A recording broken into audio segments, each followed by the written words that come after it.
feel like I don't really remember that much of what I read as like a small child, and no one really does, but I definitely did a lot of Roald Dahl, a lot of Enid Blyton as well, like Famous Five, but also kind of the school. Mallory Towers? Yeah, absolutely, yeah. Yes, a classic. I remember, and also, what's that about the twins? It was a very similar thing, but it was about twin girls who went to a boarding school. Oh, yeah. Oh, is that the twins at St Clair's? Yeah, St Clair's? that's right. Yes. Yeah. So I didn't read very it into them. School stories. I read Chalet School. Mm. Chalet School is set in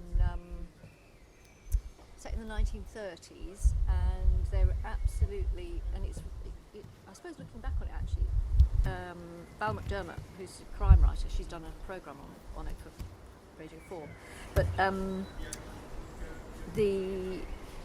they're desperate for money, so they take what money they've got and spend it in Austria, and they shut up this school, international school, and it's about what happens to them and the school. For some reason I quite like that. Quite like that. That's interesting you mentioned it was set in the 1930s. I feel like I couldn't tell you when like Mallory Towers or the Twins at St Clair's were set. Like they seem kind of weirdly timeless to me. It was, yeah, but I think when I was a child I didn't grasp it as being like, I don't know, that old. I guess the language is sometimes a bit I ended up like adopting versions of words. Oh, me too. My everyday Yeah. speech all the time. So in essays people will be like, oh. You do, don't you? Because that's the great thing about reading. You should acquire your vocabulary not without not without thinking of so you don't think about it. You just acquire it subliminally. Yeah. Got Roald Dahl's Matilda. It's a good. I don't know. I think it's a very a good book for small girls to read. Yes. What should I get to? Should I do the Trunchbull? That'd be fun.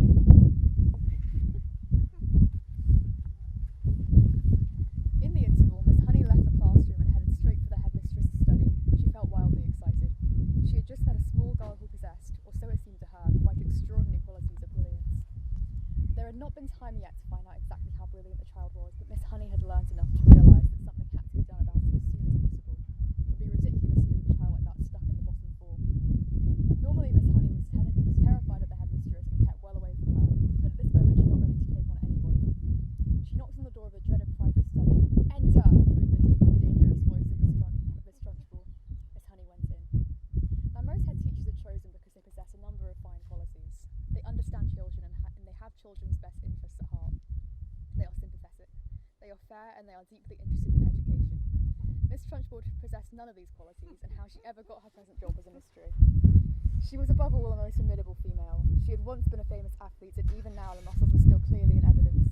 You could see them in the bull neck, in the big shoulders, in the thick arms, in the sinewy wrists, and in the powerful legs. Looking at her, you got the feeling that this was someone who could bend iron bars and tear telephone directories in half. Her face, I'm afraid, was neither a thing of beauty nor a joy forever. She had an obstinate chin, cruel mouth, and small, arrogant eyes. And as for her clothes, they were, to say the least, extremely odd. She always had on a brown cotton smock which was pinched in around the waist with a wide leather belt. The belt was fastened in front with an enormous silver buckle. The massive thighs which emerged from out of the smock were encased in a pair of extraordinary breeches, bottle green in colour and made of coarse twill. These breeches reached to just below the knees, and from there on down she sported green stockings with turn-up tops, which displayed her calf muscles to perfection. On her feet she wore flat-heeled brown brogues with leather flats. She looked, in short, more like a rather eccentric and bloodthirsty follower of the stag hounds than this headmistress in a nice school for children. When Miss Honey entered the study, Miss Trunchbull was standing beside her desk with a scowling look of impatience on her face. "Yes, Miss Honey," she said. "What is it you want? You're looking very flushed and flustered this morning. What's the matter with you? Have those little stinkers been flicking spitballs at you?" It's a great description, isn't it? Such a strong image. Like, that is straight away. Yeah, absolutely. Very specific type of person. And then, I think when I joined the school, my mum was quite keen for me to read, like, I don't know, the classics. So I was very into To Kill a Mockingbird. I think I've read it, like, I don't know, 6 times. Oh, wow. Or something. Wow, that's really impressive. Yeah. I remember about the year before I did my English literature GCSE, maybe like a year or two before, it got taken off the syllabus, and I was like, Yes, no. yes, it did. Courtesy of a person we won't mention. Except, of course, at IGCSE you do it. Yeah, that was very sad. But yeah, I think sure, I'll try and find a bit. I remember, I don't know, it had an impact. I always, I feel like I've kind of returned to it at like various points in my life, and I've always kind of found something new. I think it's, I don't know, quite not genre bending, but it's got kind of elements of a lot of things. Like, you know, we talk about it in terms of like a kind of Southern Gothic novel, but it's also got kind of oddly comic elements to it. I remember yes, I always found so. the bit with, I'll try and find it actually, where they're all dressed up for like a full pageant and As the ham. Yeah. The ham always really makes me laugh. And there's a scene where Scout is like being chased by, I don't know, like a shadowy figure dressed as a snake. I was like, that's great. That's very funny. Is this it?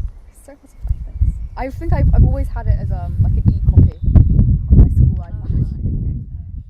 Yeah, but then I would like read it just at lunch because it was always about.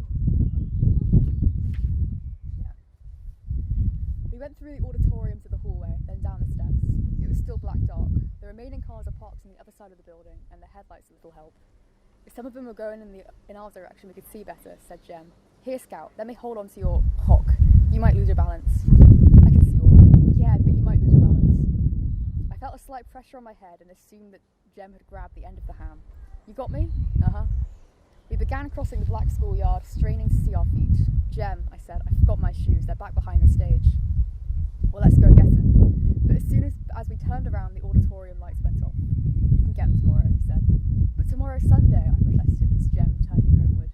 You can get the janitors to let you in. Scout? Nothing. Jem hadn't started that in a long time. I wondered what he was thinking. He'd tell me when he wanted to, probably when he got home. I felt his fingers press the top of my costume too hard, it seemed. I shook my head. Jem, you don't have to... Hush a minute, Scout, he said, pinching me. We walked along silently. Minutes up, I said. What you thinking about? I turned to look at him, but his outline was barely visible. I thought I heard something, he said. Stop a minute. We stopped. Hear anything? He asked. No. We had not gone 5 paces before he made me stop again. Jem, are you trying to scare me? You know I'm too old. Be quiet, he said, and I knew he was not joking. The night was still. I could hear his breath coming easily beside me. Occasionally there was a sudden breeze that hit my bare legs, but it was all that remained of the promised windy night. This was the stillness before the thunderstorm. We listened. Heard an old dog just then, I said. It's not that, Jem answered. I hear it when we're walking along, but when we stop, I don't hear it. You hear my costume rustling. Oh, it's just Halloween got you. I said it more to convince myself than Jem, but sure enough, as we began walking, I heard what he was talking about. It was not my costume. It's just old Cecil, said Jem presently. He won't get us again. Don't let him think we're hurrying. We slowed to walk. I asked Jem how Cecil could follow us in the dark. Looked to me like he'd bumped into us from behind. I can see you, Scout. How? I can't see you.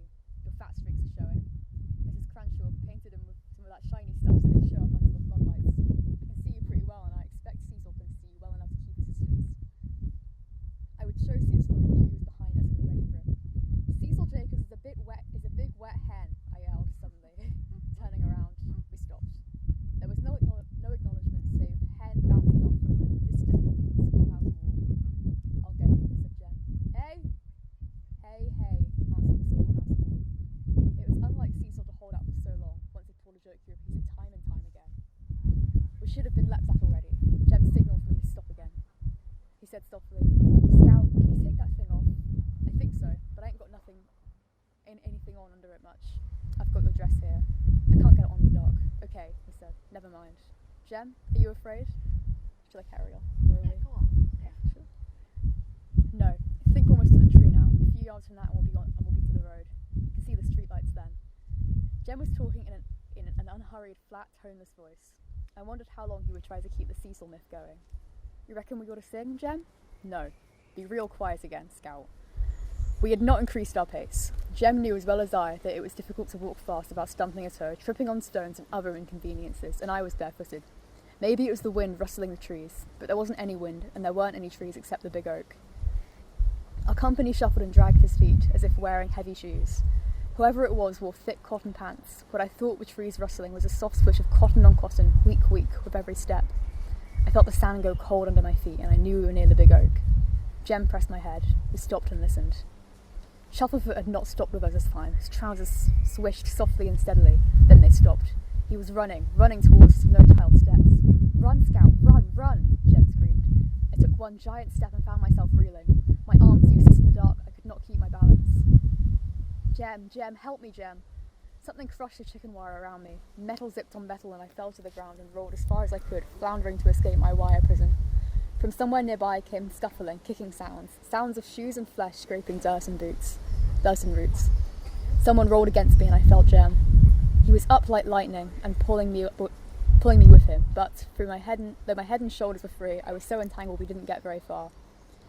We were nearly to the road when I felt Jem's hand leave me, felt him jerk backwards to the ground. More scuffling, and there came a dull crunching sound and Jem screamed. I ran in the direction of Jem's scream and sank into a flabby male stomach. Its owner said, "Ugh," and tried to catch my arms, but they were tightly pinioned. His stomach was soft, but his arms were like steel. He slowly squeezed the breath out of me. I could not move. Suddenly, he was jerked backwards and flung on the ground, almost carrying me with him. I thought, Jem's up. One's mind works very slowly at times. Stunned, I stood there dumbly. The scuffling noises were dying. Someone wheezed and the night was still again. Still but for a man breathing heavily and staggering. I thought he went to the tree and leaned against it. He coughed violently, a sobbing, bone-shaking cough. Jem? There was no answer but the man's heavy breathing. Jem?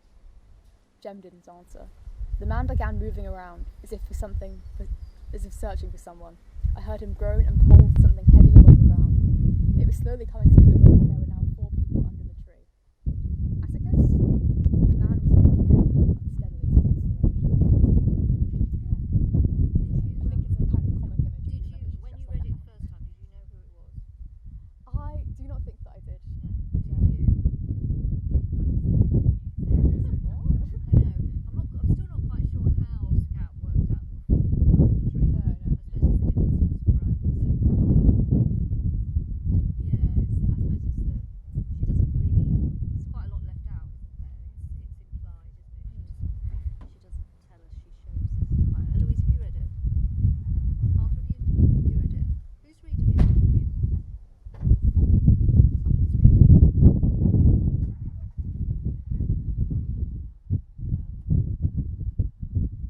But you kept coming back to it. Yeah. I do think there's always like a new thing in it. Yeah. I think it's got, Yeah. Did you see how soon did you see the film? I've not seen the film Oh, actually. you've not seen no. the film? Oh, wow. Still haven't. Yeah, people say it's very good. Yeah. Actually, I've seen part of it. Yeah. A little bit. Yeah, because it's quite, it's very well known. Yeah.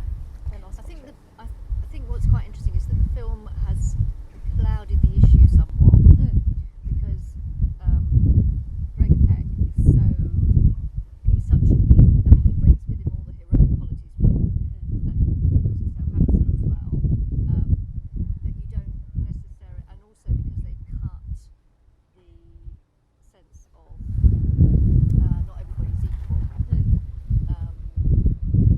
It's very much, Atticus is a sort of sainted figure, I think, which you do get a little bit of the book, but you also get the other side as well. Yeah. I think it's interesting the difference that like casting, like book adaptations can make. Because I remember we talking in English about how in like the early stagings of A String on Desire, people were like kind of rooting a lot for Stanley, and in part just because it was like kind of a misogynist time, but also because he was played by Marlon Brando. People were like, well, I don't know, he's very handsome. Yeah, Sure. absolutely. Yeah. Yeah, I think maybe it's a similar thing. Oh, and I was surprised when I saw the film that they were so young.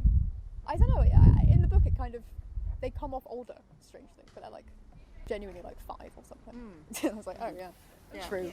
Yeah, I forgot.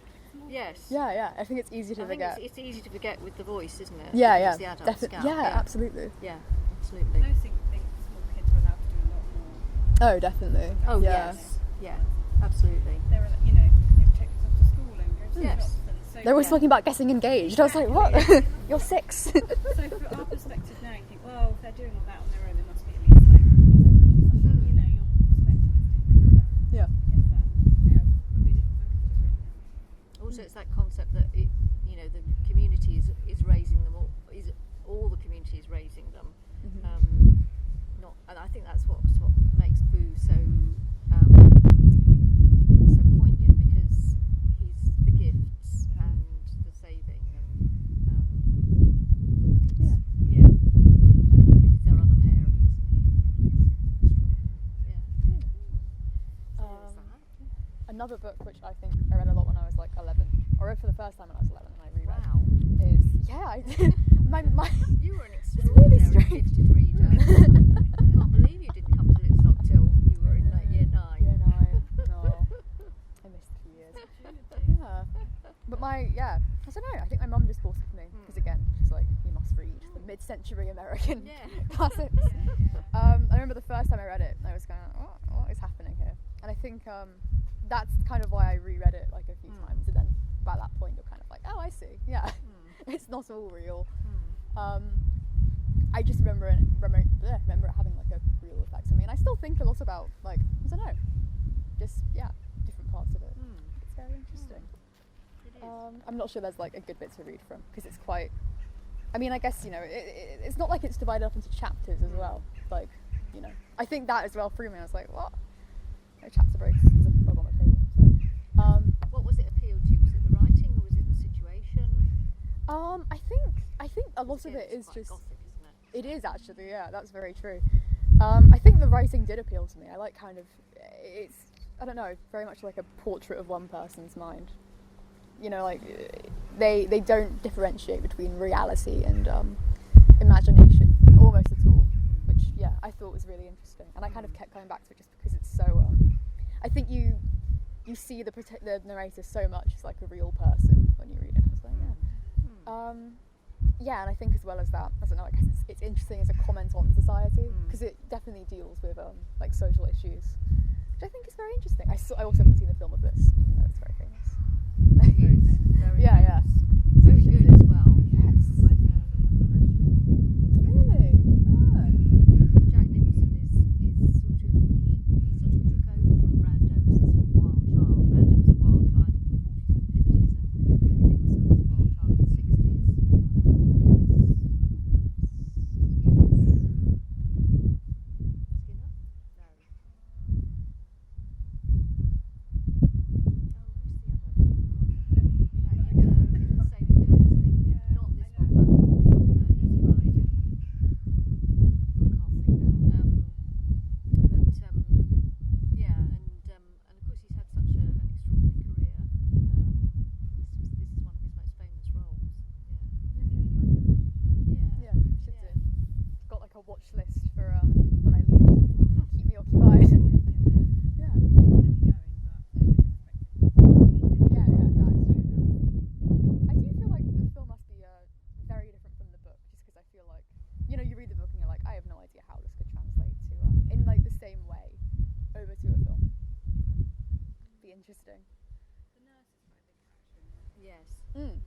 She's become sort of like infamous just in general canon. Like there's a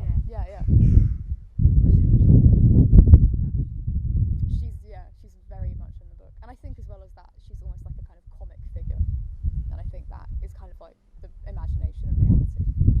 It's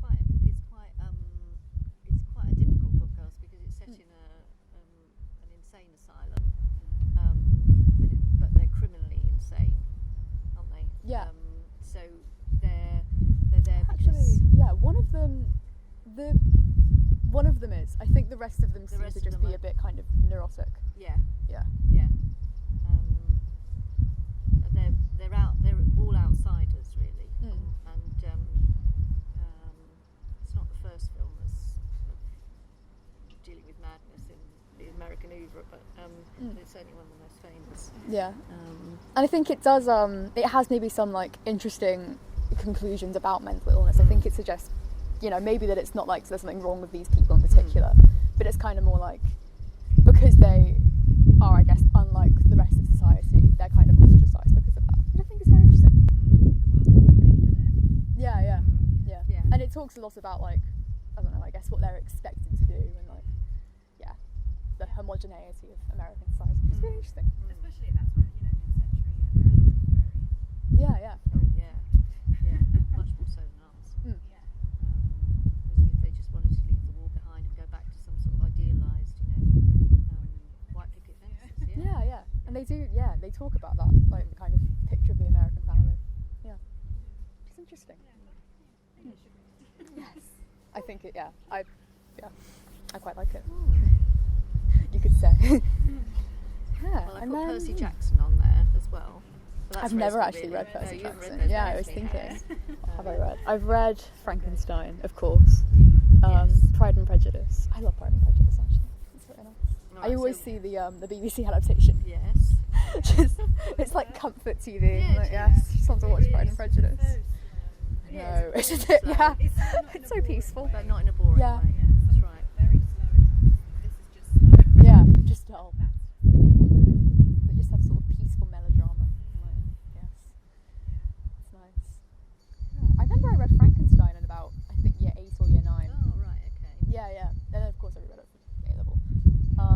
I remember then I was like really surprised reading it because I think that the presentation of like Frankenstein's monster nowadays is very, very different to the way he is in the books.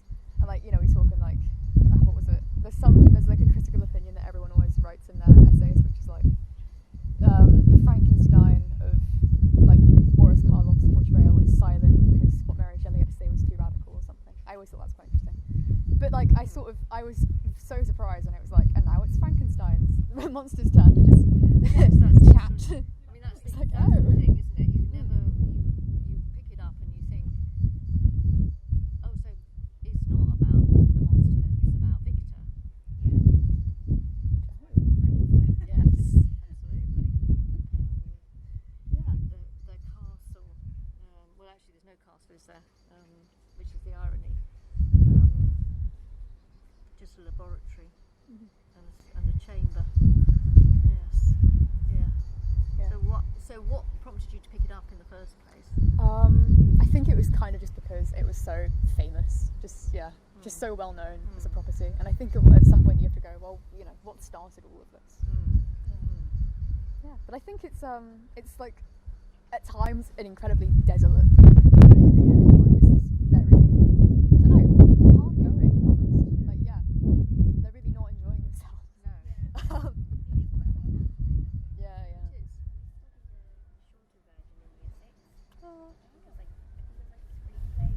It was definitely smaller. I just remember finding it really interesting. But you haven't read the whole thing. No. It's are you doing English next year? Yeah, because it's still on the edXL syllabus, so it's part of what we call Science and Society. So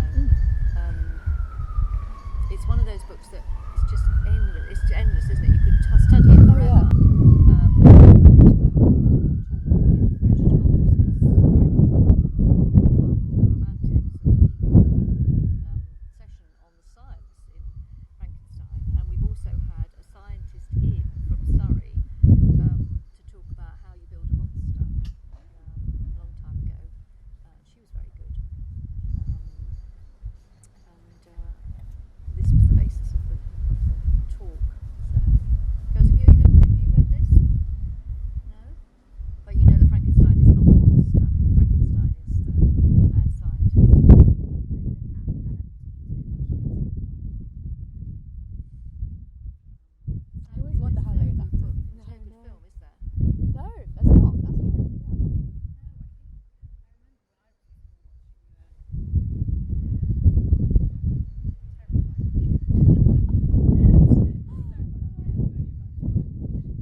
I got quite into like sort of postmodern fiction, like in like recent years. I really like Ali Smith.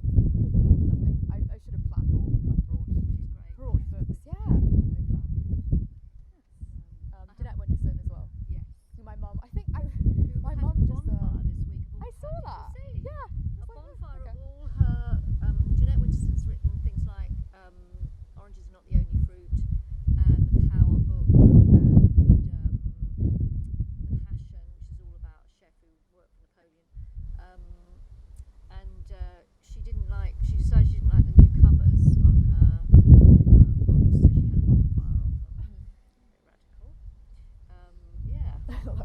What choice do they have, the authors and the covers? Well, you'd Surely think she they'd would have some, but Not. apparently not.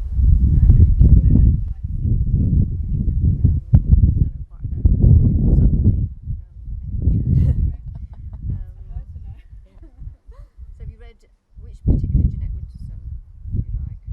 I remember I like read Art and Lies myself.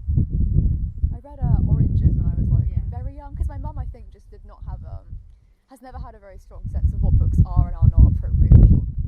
So she would like, I think that's, fair example. Like she would just say whatever, it's here.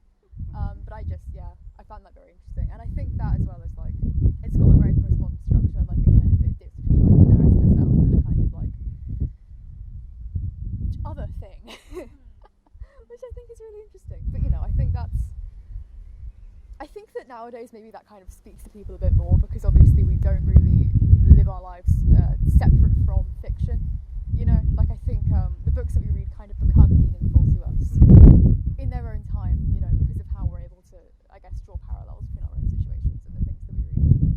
And I think, that kind of with postmodernist literature, you really get that where it's very referential to other texts. And I think that's like interesting. I think it kind of reflects the human condition quite a lot. Yeah. Where kind of in its maybe unoriginality, it becomes quite original, because it's just that very particular experience of like. Yeah, and it's weird in a way, isn't it? Because the way it's gone back, because Chaucer wouldn't have worried about originality. It was just the way very you true. talk with the, Yeah. how you retell the story. Yeah, absolutely. Yeah. Of course, a lot of his stories are just like, well, it's in this other thing, but we'll do it again here. It's fine. Doesn't matter. That's right. Yeah. And I really enjoyed that about Chaucer, how they're all how it's like it's a narrative about people who are all telling their own stories, but they all have their own little, I don't know, things that colour the way that they view the world. I think And he's that's got his own really agenda interesting. as well. Oh yeah. In a sort of odd way, because he couldn't really afford to offend. But on the other hand, because he had other jobs, he could make a lot of the satire, etc. take the Michael of his society. Terry Jones would say that, or would have said that, if he's still alive, that of course he went too far and that was polished off for his pains, but there's no proof of that. No, we won't. What else? The Good Soldier. That always sticks out to me. It's like a book that I really enjoyed. Yeah.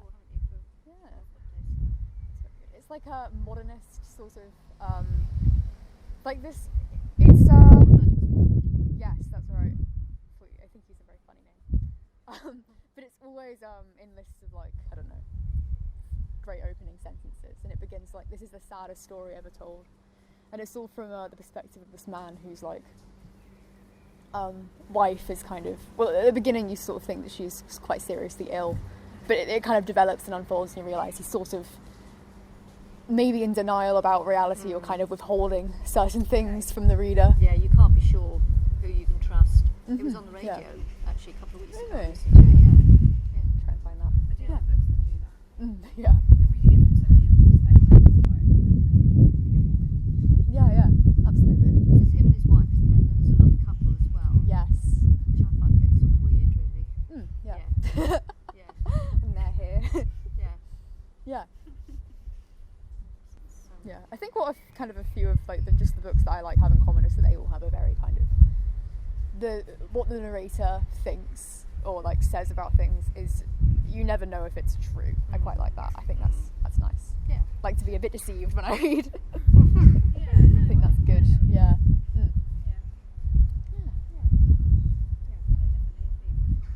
They're all very different, but I can see yes. Yeah. Yes.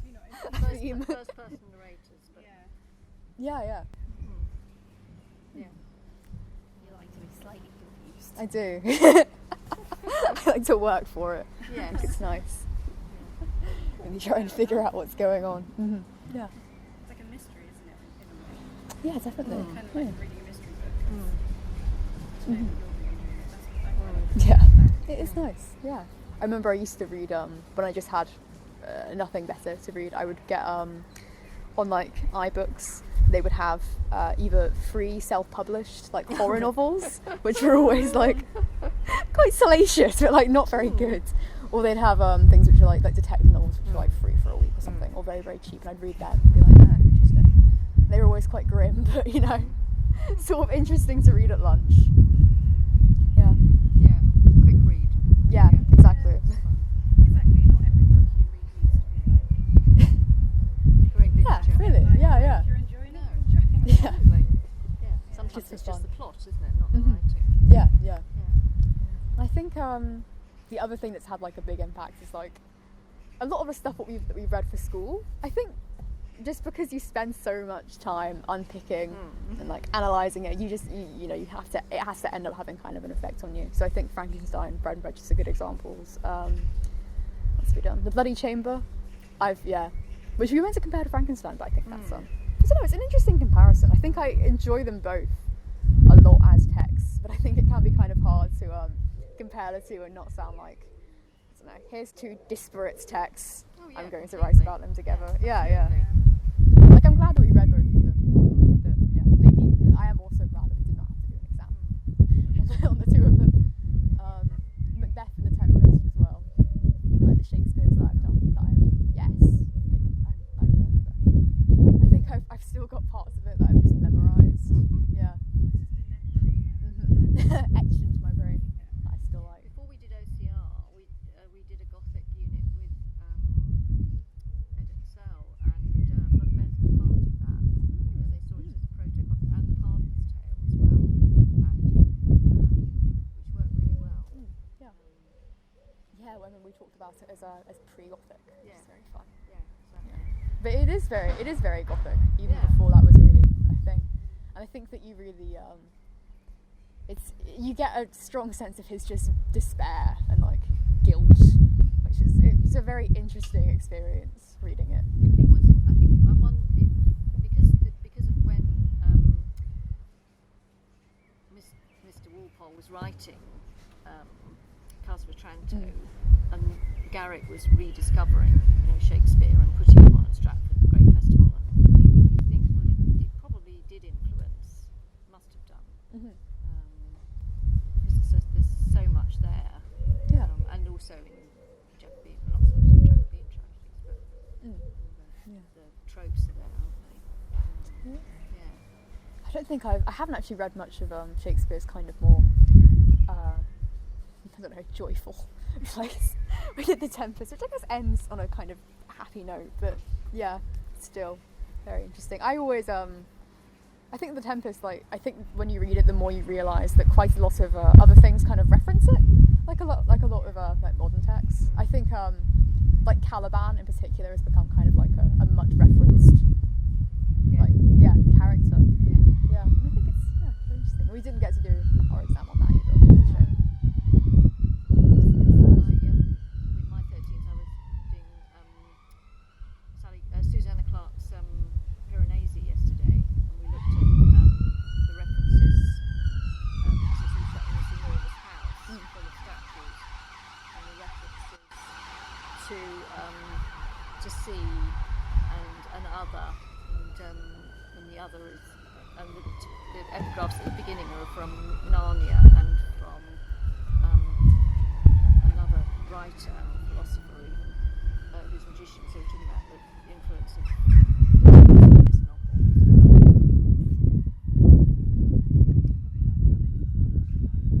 Yeah, you would. That's good. I would like that. To read that. Yeah. Need to get a kind of summer reading list. Like infinite spare time. Yeah. Yeah. It's quite summery in a way, that book. Even though it's quite gothic. Yeah, I suppose because of the...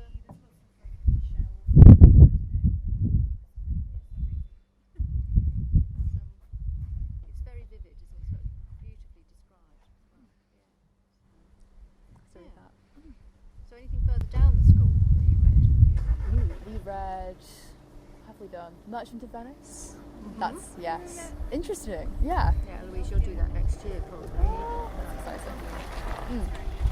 Yeah, I do think that's really interesting. I think that the angle that we sort of took to it in year 9 was like discussing, is it like anti-Semitic or not?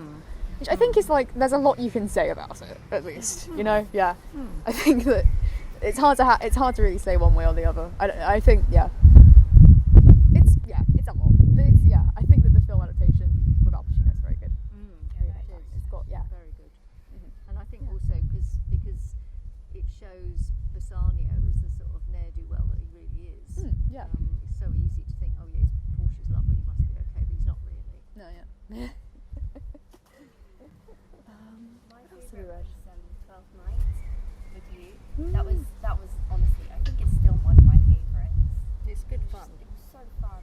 It was so nice. I really liked it. we didn't do that one. I want to. I should read that. Yes. should start writing this down, keeping a list. Yeah. That's another one where lots of Yeah. Yeah. credits inspired by. What else? So I'm just thinking about like the A-level syllabus at the moment. The History Boys feels very relevant at the moment. Like the ending scene. Every time I read that, I like cry a little bit. I don't know why. I feel like you get so attached to the characters, and it's so strange just how they they all end up. And I feel like at the moment, because I'm leaving That's true. so Actually. soon, it's very weird. Yeah. Yeah. Of course, in real life, you can't just go and then became a lawyer and so on. How do you You have to wait and see. It's so reminiscent of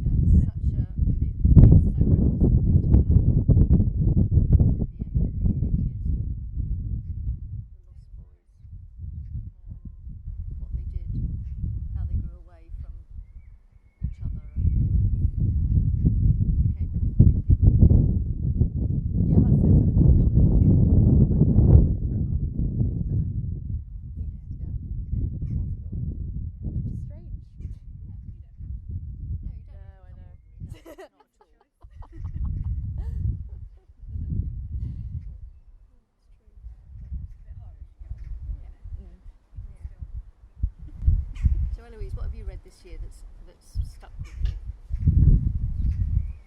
I've got a list. Looks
like.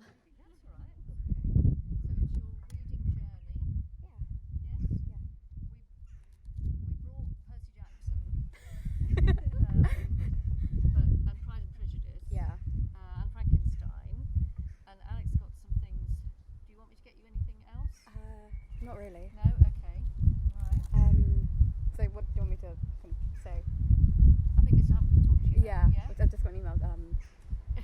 Okay, so the first book I read, or read in kind of inverted commas, Yes. it was a like a book of tools, kind of a manual of this is a hammer, this is a chainsaw. I need to get I get my grandma to make stories up about these tools. Very quirky. Yeah, quite. Yeah, I was a weird child. Bob the Builder, perhaps. Did you watch Bob the Builder? No. Probably should have done. Yeah. Well, I created Bob the Builder with these tools. Yes. Yeah, I think year 7 I absolutely loved Percy Jackson. Still do, to be honest. It's nice. Like, yeah. I'll read just a bit then. Ooh, Is there any tea left? Do you want some tea? I'd love some tea. Yeah.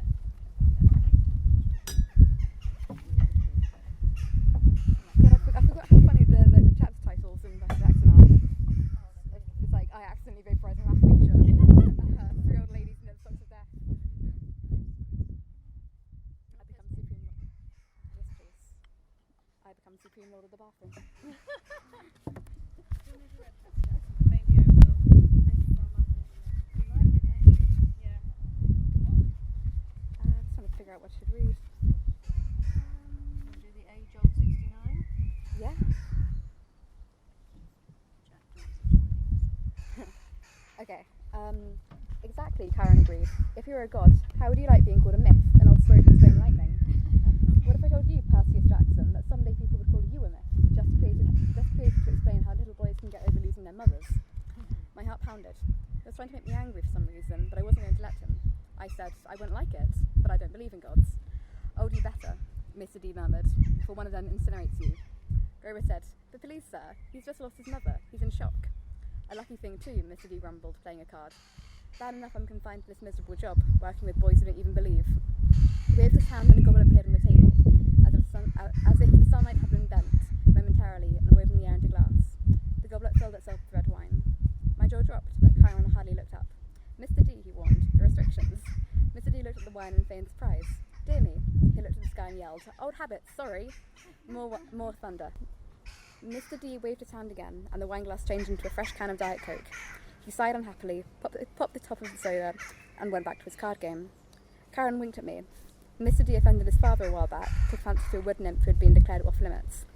A wood nymph, I repeated, still staring at the Diet Coke can like it was from outer space. Mr. D, is that Dionysus, yeah. Yes. He's yes. a very tired camp counsellor.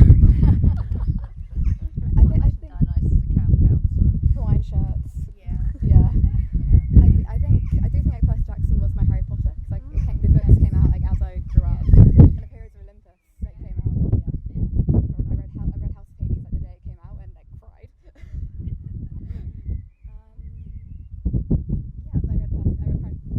Percy Jackson, Pride and Prejudice, GCSE, and loved it. God, sorry, I'm very tired. Frankenstein? Yeah, I have to think Frankenstein. I loved doing Frankenstein, and I'm quite excited to write about it. Why did you love it? I love science fiction. I love the gothic as a genre, and I just love the origin of not gothic but science fiction, and just like the way she writes Frankenstein. It's like so believable, but also so funny. In the way that like he is such a horrible character. Yeah, I think the stuff she has to say about kind of science and like the romantic influences Romantic and hero, yeah. enlightenment. Yeah. Yeah, kind of it links a lot to history, which I quite like. I like history. That's what I can say about Frankenstein. Matilda as well. Did you talk about Matilda? I love Matilda. My middle name is Matilda. So I was named. My middle name's a Laurie, Little Woman, and Matilda. Matilda. I'm a Little Woman as well. Little House on the Prairie by Laurie Gilbert. That was my childhood book.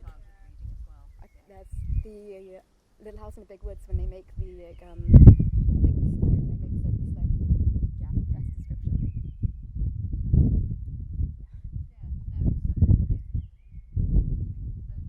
Loring was Wilder. It's very interesting about the American experience. Yeah. There isn't really an equivalent in British literature of that sort of moving to different locations, making a new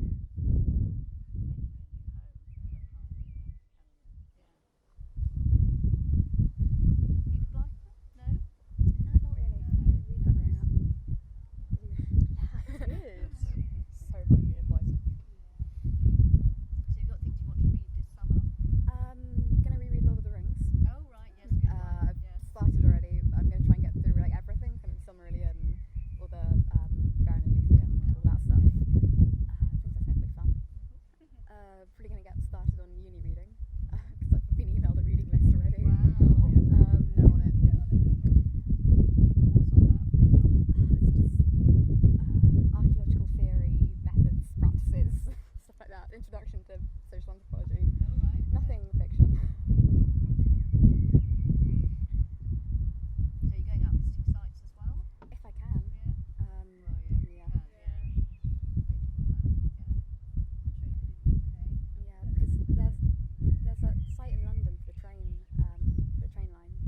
It's a big series.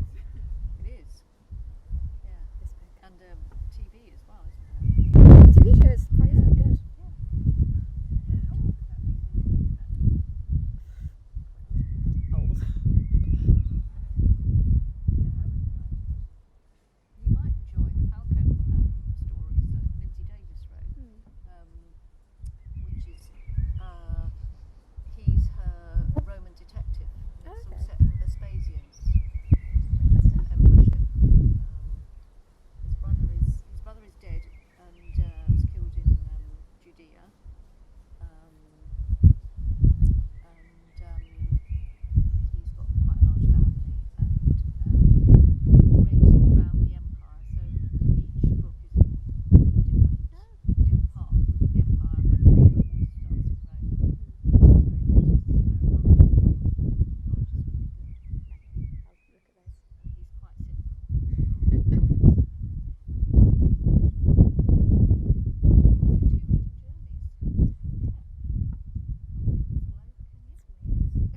I was thinking earlier, I've been to Litsoc since year 7. Yes. Yeah. Quite strange. I was looking back at photos. Me with my bob. For when we started. Gosh, yes. Amazing, isn't it? Well, we're going to invite you back, obviously, whenever you want to, but we've got 2 more left, haven't we? Next week I'm doing Sentiment Ending, and then we've got following week it'll be the book chase. Yeah. Oh, I might come back for that. Yeah, come back for that. Yeah. Yeah, because we have a little something for you.